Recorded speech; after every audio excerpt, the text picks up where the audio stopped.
Broadcasting from the business capital of the world, this is the Podcast Business News Network.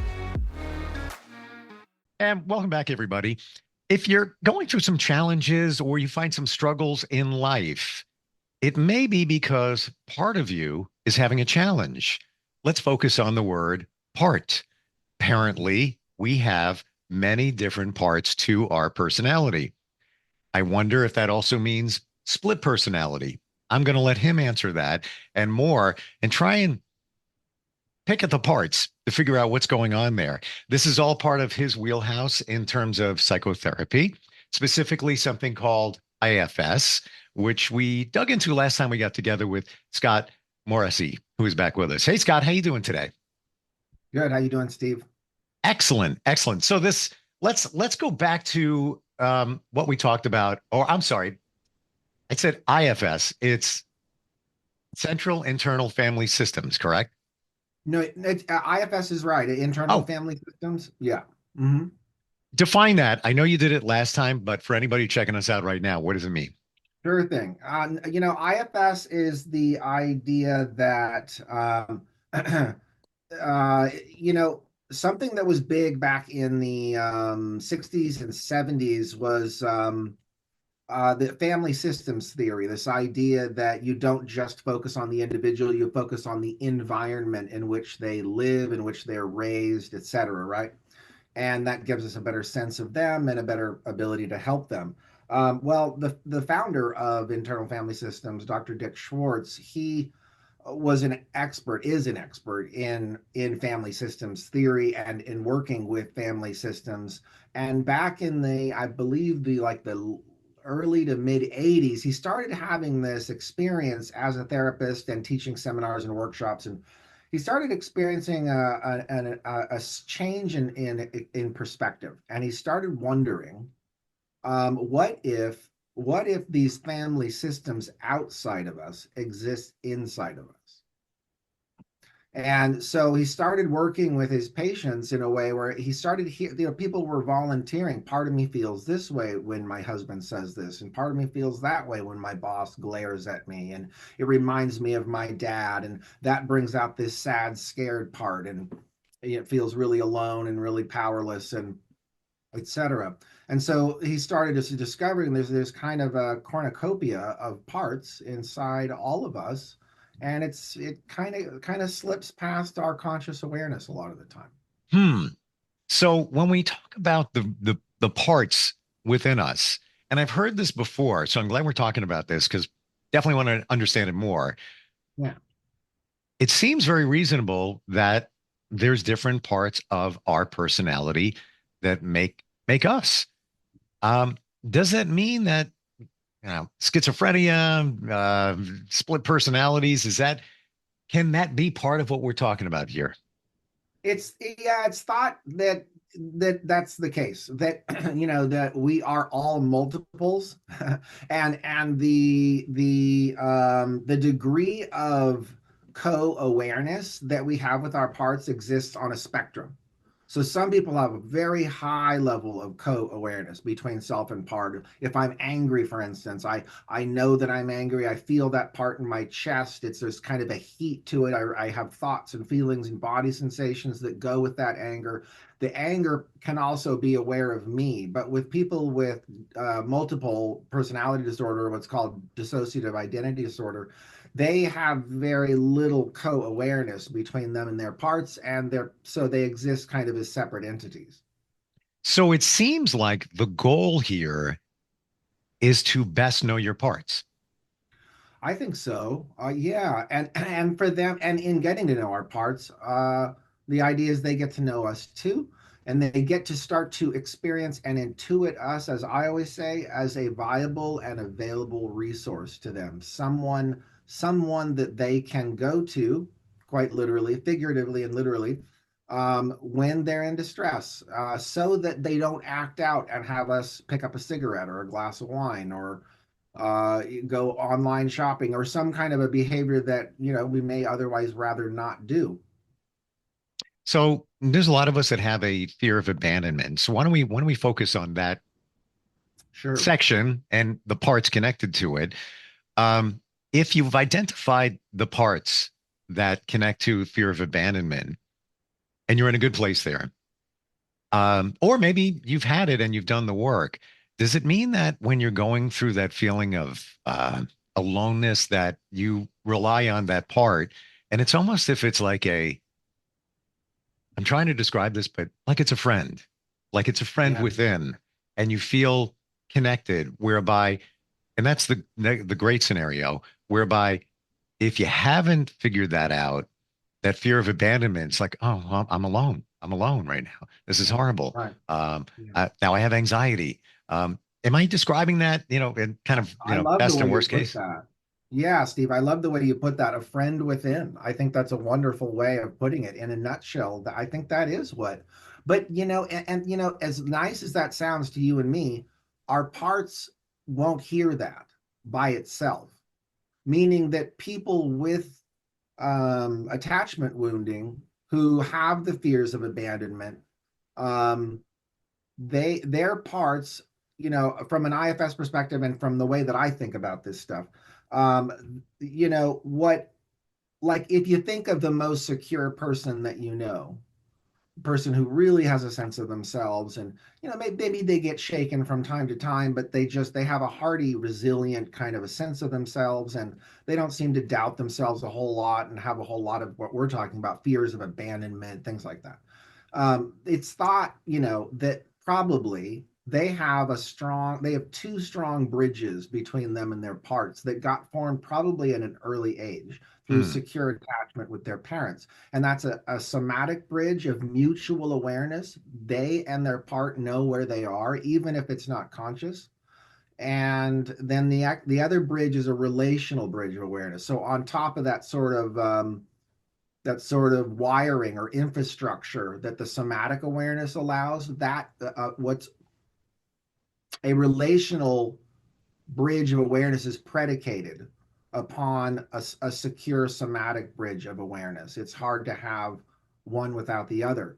And so if you have the somatic and relational bridges well established, so there's a strong line of communication and awareness between us and our parts, then we still may be alone at times and we might reach out to a family member or a friend, but we won't feel the crushing weight of a terror of abandonment. How do you define the word somatic? Great question. Uh, there's this fancy word called interoception, That's a tough which is one. the kind of internal awareness of our physical environment, of our bodies, so that when if you and I were talking for a few moments and you said, hey, I'm really frustrated about something, and I said, hey, Steve, that frustration you're feeling, where are you experiencing it in your body? And you say, oh, it's just kind of like pressure in my chest, there's a little bit of heat, etc. Then that takes that interoception or somatic awareness to be able to know that. So you said before the somatic bridge and other bridges to your parts. And we can talk about a fear of abandonment or any challenge. That comes from an early connection with your parents. Yeah. Um, can that bridge be fortified later in life? Yeah, it can. They didn't used to think that it could. They,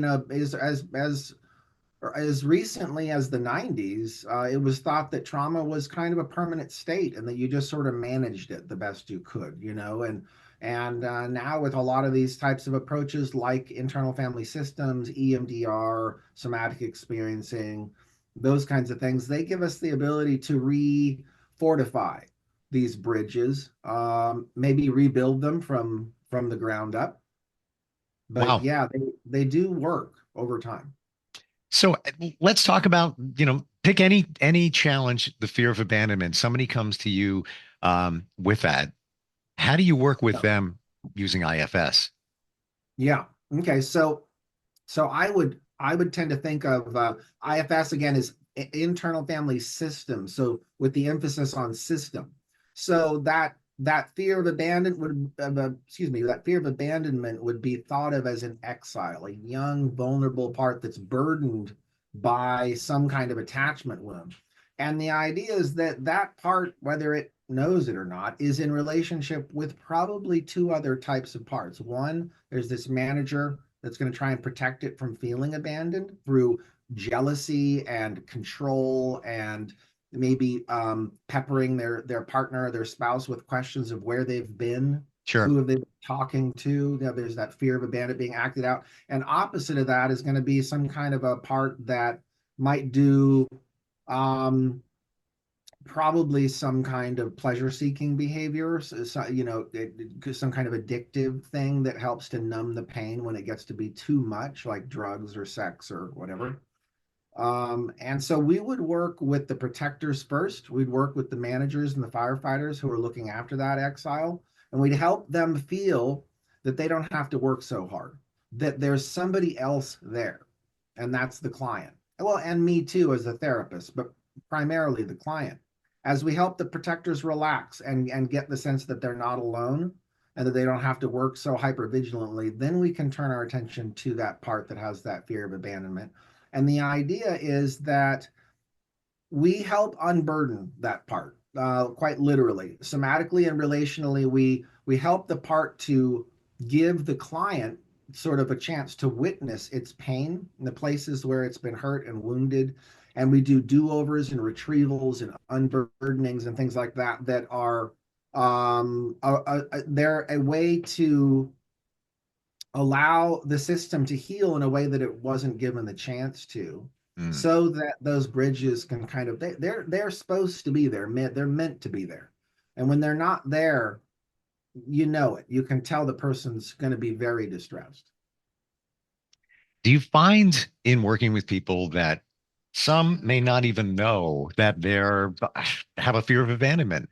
You know, it's there, and you gave a great example before, jealousy. So you could have, you know, a partnership, marriage, whatever it might be, and you could have one person who has a fear of abandonment that doesn't know it, and they're jealous of the other person who is maybe a free will, doesn't worry about anything. You know, they don't have that fear, but this presents it as jealousy. And like you said, maybe some suspicion, you know, this, they don't worry about anything. What's going on over there?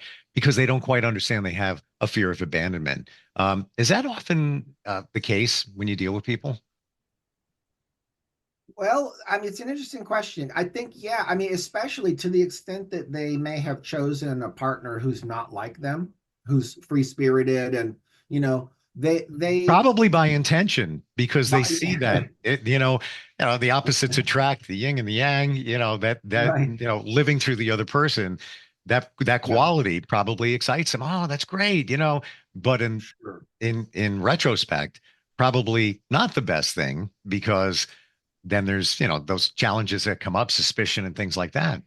Right. Yeah. Yeah. Usually people with fear of abandonment know that they're afraid of being abandoned. They just, their protectors tend to come up with early strategies, like we talked about last time, right? We have our sort of, from a developmental perspective, we're born with an original self, and then there's some kind of original wound which births this wounded self, and then that wounded self births a whole bunch of strategic selves or parts. Really, we're talking about parts, but unless we're talking about the original self. And when those parts come into existence, well, then, that has a lot to do with sort of the early development of the way that person's personality and character start to form. And yeah, Hmm. How many parts do we have? Or is it potentially endless? that's a great question. I hear that often. Dick Schwartz, I think, was recorded saying that on average we have around 50 or 60 parts, that as much as potentially that many that are active and that we can be conscious of. But I think there is kind of a semi-infinite number of parts that we could have. Wow. I would think that some of them are the key parts. And then there's, if you look at a chart, subparts within those. Right. Right. Yeah, I ask my clients when they feel a little overwhelmed with their parts, take a second. Imagine they're standing on a stage and see if they can get a sense of what parts are in the foreground, Hmm. the midground, and the background of that stage. And, where's the spotlight? Where are the parts that are most charged up and in that light on the stage? And let's have the other parts kind of step back for a moment, maybe sit in the seats and watch and see if we can attend to those parts that the spotlight's on. Is it beneficial to identify your parts? I think that it is because by identifying them, we get a sense of something that's very important in this type of work, Steve, which is a sense of distinctness, a sense of, okay, I'm over here, and this part is this tension in my chest, let's just say, or at least it's showing up there. And as we have a sense of it, it has a sense of us, and that distinctness develops where we and the part confuse ourselves less that we're the same. It's funny when you start thinking about this, Scott, in terms of, what part of me, this is a part of me, and most of your parts in my view of this have needs. They Yeah, they always want something. yeah, And yeah, which is challenging because in life, you've got people wanting stuff. Your kids need things. These people need things. And now your parts need things. So it's almost right. as if more of a reason why you need to put up boundaries because Mm, you need you.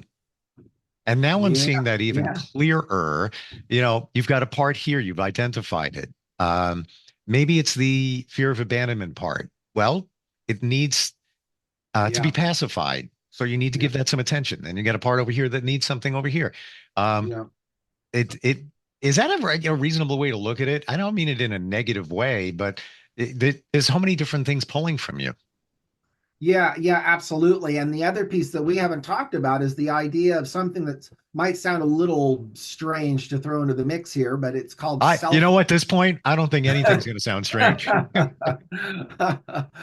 There's this idea of self-like parts, and these are parts that really think they're us, and we really think they're them. For instance, you or I might have like a really good creative productivity part that can just churn out work and just crank it out. And there's a lot of identification with that part. And we kind of think we're that part, and the part kind of thinks it's us. That could be something said potentially to be like a self-like part. And it's one that oftentimes masquerades as us, that a lot of people would think as our public persona, for instance, or yeah, the personas are the ones that kind of mask as us, and we oftentimes mask as them, which is good and bad. But yeah, again, that comes back to the question of distinctness. How much are we aware when that part is up and that it's not us, and that we're a resource for it?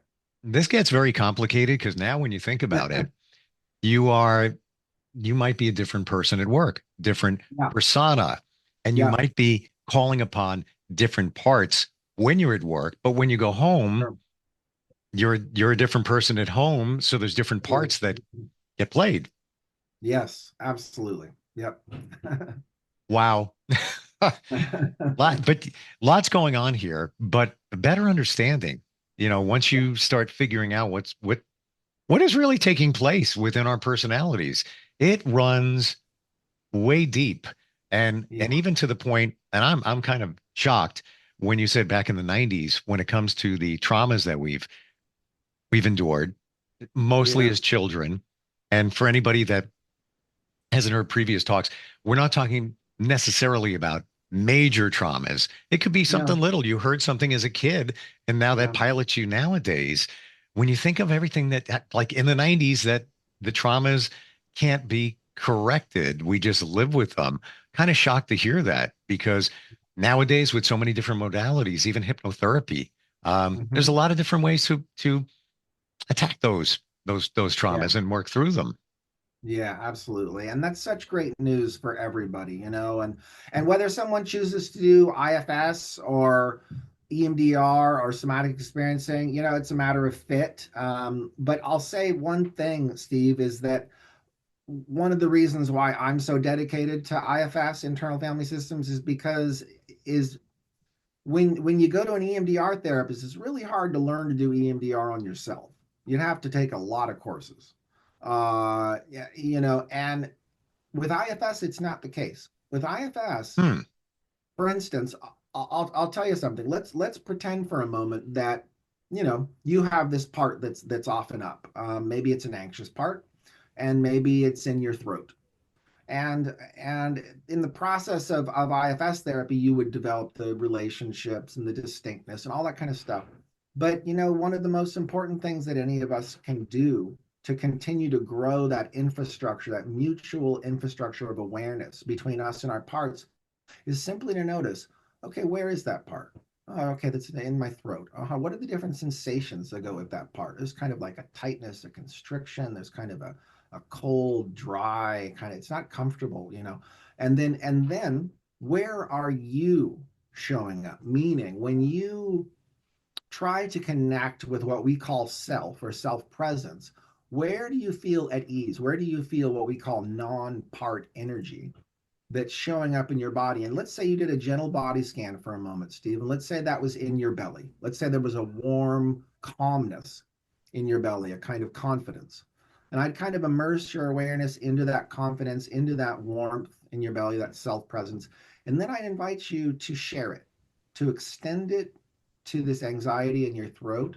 As strange as that may sound to you in the part, just try it and see what happens and notice what happens. And oftentimes that anxiety will kind of calm a little bit. Not always, but often it'll chill a little bit, kind of step back, take notice of you and go, huh, you did that. And then something starts to change. It starts to intuit us more again as that viable, available resource that it's looking for. Wow. That was actually super cool. It's almost as taking the good part and transferring it to, let's say, Exactly. the bad part. That Yeah. and what you just said, as I was internalizing it, hearing it, trying to feel it, it almost seemed like a little bit of hypnotherapy. So in some ways, yeah, there's some similarities to it. Yeah. Yeah, just the way you were describing it, just had that feeling of, just convincing somebody to um, move it forward. But Mm-hmm. great description. Uh, Thank you. Fantastic talking with you today, Scott. Really learned a You as lot, well, Steve. and Yeah. and it definitely backed up, this whole thing that we have different parts to us. Get used to it. It truly is reality. If somebody wants to dig in deeper, maybe some questions, maybe how the IFS whole thing works, how do they find you? Find me at beyondwordspsychotherapy.com or 510-735-8868. I'd be happy to talk with you. Sometimes things are beyond words. And you know what it is? It's feelings. It's Yeah. feelings. And Yeah. that comes from the parts. Scott, great having you on today. Looking forward next time we talk. Me too. Thanks, Steve. Appreciate it. We'll be right back.